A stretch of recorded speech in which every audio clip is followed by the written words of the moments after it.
চারাপোনা মাছগুলো নুন হলুদ মাখিয়ে আমি ভেজে নিচ্ছি। আচ্ছা, এবারে দেখো, এবারে লম্বা লম্বা করে বেগুন কেটে নিয়েছি। মাছগুলো তুলে নিলাম, সেই তেলের মধ্যেই কালো জিরে ফোড়ন দিয়ে আমি বেগুনগুলোকে হালকা একটু ভেজে নেবো। বেগুন যখনই দেওয়া হয় তেলগুলো সব টেনে নিয়েছে, আবার সেই জন্য তেল দিলাম। তেল দিয়ে ওর মধ্যে শুকনো লঙ্কা আমি ফোড়ন দিলাম, আর একটা মানে গোটা পেঁয়াজের হাফ পেঁয়াজ কুচি আমি দিয়ে দিলাম। পেঁয়াজটা একটু ভালো করে ভাজা ভাজা করে নেবার পরেই আমি পরিমাণ মতন ওর মধ্যে হলুদ দিয়ে দেবো। পেঁয়াজগুলো যেন একদম পুড়ে না যায় সেই রকম ভাজতে হবে। আচ্ছা, এবারে ঝাল লঙ্কার গুঁড়ো ওর মধ্যে দিয়ে দিলাম, সেটাও পরিমাণ মতন দিয়ে দিলাম। এবারে বড় চামচের হাফ চামচ দিয়ে দিচ্ছি ধনে গুঁড়ো, আর ছোট চামচের 1 চামচ দিয়ে দিচ্ছি জিরে গুঁড়ো। সব মশলাগুলোকে ভালো করে একটু ভেজে নিতে হবে, মানে সব পেঁয়াজের সঙ্গে মিশিয়ে নিতে হবে তেলের সাথে। ভালো একটু কষা কষা হয়ে গেলেই তারপরে আমি জল দিয়ে দেবো। এইখানে আমার একটা ভুল হয়েছে কি জানো, যে নুনটা আমি দিতে ভুলে গেছি। পরে আমি যখন একটু টেস্ট করে দেখলাম যে মনে নুনটা দিয়েছি কি একটু দেখি, তো সত্যি দেখলাম আমি নুন দিইনি। তো আমার এরকমই হয় জানো তো, মাঝে মাঝেই ভুলে যাই। আচ্ছা, ওই পেঁয়াজটা একটু ভাজা ভাজা হয়ে যাওয়ার পরেই মশলার সাথে তারপরে ওর মধ্যে আমি জল দিয়ে দেবো। জলটা দিয়ে আমি তার মধ্যে বেগুন আর মাছগুলোকে সব আমি দিয়ে ফুটতে বসিয়ে দেবো।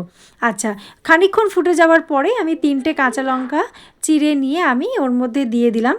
তারপরে এবার ফুটে যাওয়ার পরে যখন নামানোর আগে আমি ধনে পাতা, একটু কোচানো ধনে পাতা ওর উপর দিয়ে ছড়িয়ে দেবো, দিয়ে আমি নামিয়ে নেব। এই হয়ে গেল চারা মাছ দিয়ে বেগুন দিয়ে ঝাল। এরপরে আমি করছি ডিমের একটা তরকারি। এখানে সিদ্ধ ডিম আছে, 3টে আমি সিদ্ধ ডিম নিয়েছি, আর ফুলকপিগুলো ভাপিয়ে নিয়েছিলাম। ফুলকপিগুলো ভাপিয়ে নিয়ে সেগুলো ওই তেলের মধ্যেই ডিমগুলো তুলে নিলাম, দিয়ে ওই তেলের মধ্যেই আমি নুন দিয়ে একটু ভেজে নেব, হালকা একটু ভেজে নেব। আচ্ছা, আমি তো যখনই ফুলকপি করে একটু ভাপিয়ে নিই গরম জল নুন দিয়ে। আচ্ছা, ওই ফুলকপিগুলো ভাজা ভাজা হয়ে যেত, ওর মধ্যে ঝাল লঙ্কার গুঁড়ো, হলুদ, ধনে গুঁড়ো, জিরে গুঁড়ো, নুন সব এখানে মনে করে আমি নুনটা দিয়ে দিয়েছি। সব কড়াইশুঁটি সব দিয়ে ভালো করে একটু মশলাটাকে কষিয়ে কষিয়ে নিতে হবে। আচ্ছা, এরপরে আমি ওর মধ্যে দিয়ে দেবো টমেটো আর পেঁয়াজ বাটাটা। আমি আগে থেকেই ওটাকে বেটে রেখে দিয়েছিলাম। তো টমেটো পেঁয়াজ বাটাটা ওর মধ্যে আমি ভালো করে দিয়ে আবার মশলাগুলোর সাথে ফুলকপিগুলো ভালো করে কষিয়ে নেব। ফুলকপিগুলো ভালো করে কষিয়ে নেওয়ার পরে এরপরে আমি ওই মিক্সারের বাটিটা একটু ধুয়ে নিয়ে হালকা একটু জল দিয়ে দিয়েছি। তো ওটাই জল দিয়ে যে দেখো, তারপরে আমি ডিমগুলো ওই ফুলকপি সব জল দিয়ে ফুটতে বসিয়েছি। এখানে দেখো আরও 2টো ডিম আমি একটু পোচের আকারে ছোটো ছোটো করে আমি ভেজে নিয়েছি। ওই ডিমগুলোই আমি এবারে ওই ঝোলটার মধ্যে দিয়ে দেবো। তার সিদ্ধ ডিম, এই 2টো ডিম, একটা আমি খাবো আর একটা আমার হাজব্যান্ডের জন্য। আমার সিদ্ধ ডিমটা আজকাল ইচ্ছে করলো না, আমি ভাবলাম যে এরকম করেই খাবো আজকে।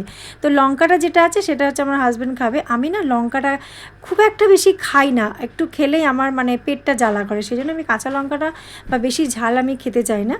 আমার হাজব্যান্ড একটু বেশি ঝাল খায়। এ দেখো হয়ে গেছে ফুলকপি দিয়ে ডিমের একটা ঝাল। দেখো, রাতের জন্য করেছি আলু পনির, টমেটো, কড়াইশুঁটি, পেঁয়াজ দিয়ে একটা শুকনো শুকনো তরকারি, আর রয়েছে চাল দিয়ে গুড় দিয়ে পায়েস। শীতকালে আমাদের পায়েসটা অনেকবারই খাওয়া হয়। তো আজকের মতন টাটা, বাই বাই। আবার আসছি নতুন কোনো ভিডিও নিয়ে।